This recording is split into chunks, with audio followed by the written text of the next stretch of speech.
ఈరోజు వండిన కూర అండి. అప్పుడు ఆ వీడియోలో సంగతి వీడియోలో చెప్తాను. ఇప్పుడు వారాహి అమ్మవారి దగ్గరికి వెళ్ళి దండం పెట్టుకోమ్మా అని అతను సైగ చేసి చెప్పాడండి. అప్పుడు మెల్లిగా నడిచి వారాహి అమ్మవారి దగ్గరికి వెళ్ళి దండం పెట్టుకున్నానండి.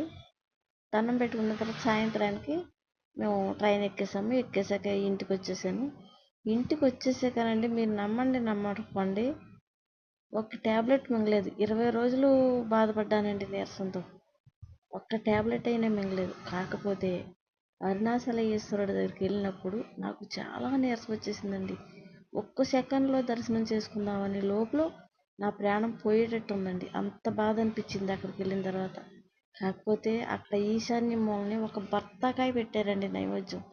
ఆ బత్తాకాయ నోట్లో వేసుకుని దర్శనం చేసుకున్నానండి. కాకపోతే ఇంటికి వచ్చిన తర్వాత ఒక ట్యాబ్లెట్ మింగలేదండి నేను.